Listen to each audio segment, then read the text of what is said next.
Hello, it's Thursday, March the 4th, and this is the Greenbrier Valley Church of the Nazarene with your daily devotion. Today we are reading from the Gospel of Matthew, chapter 24, verses 36 through 47. And here's the word of the Lord. But about that day or hour no one knows, not even the angels in heaven, nor the Son, but only the Father. As it was in the days of Noah, so it will be at the coming of the Son of Man. For in the days before the flood, people were eating, drinking, marrying, and giving in marriage up to the day Noah entered the ark. And they knew nothing about what would happen till the flood came and took them all away. This is how it will be at the coming of the Son of Man. 2 men will be in the field. One will be taken, the other left. 2 women will be grinding with a handmill. One will be taken, and the other left.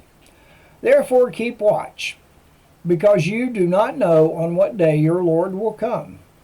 But understand this. If the owner of the house had known at what time of night the thief was coming, he would have kept watch and would not have let his house be broken into. So you also must be ready, because the Son of Man will come in an hour when you do not expect him. Who then is the faithful and wise servant, whom the master has put in charge of the servants in his household to give them food at the proper time? It will be good for that servant whose master finds him doing so when he returns. Truly I tell you, he will put him in charge of all his possessions. And this is the word of the Lord.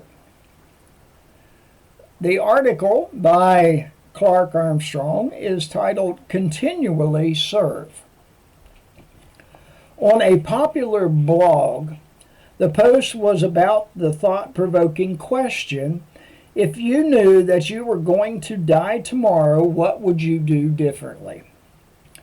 If we would frantically reach for our bucket list, that might represent a selfish response. It would be nice to be able to answer that you will not do much differently.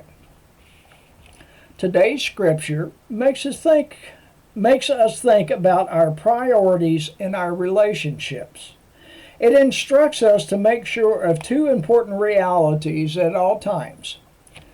We are ready and to be occupied. In reality, our thoughts might naturally gravitate towards spending a little extra time with certain loved ones or friends. The 2 most critical things, however, are to be ready for the Lord's return and to be occupied in the active service of our present and coming King. A pastor was with his parishioner whose last words were simply listo, Spanish for I am ready. When death does come for us, it will be the same as the Lord's return.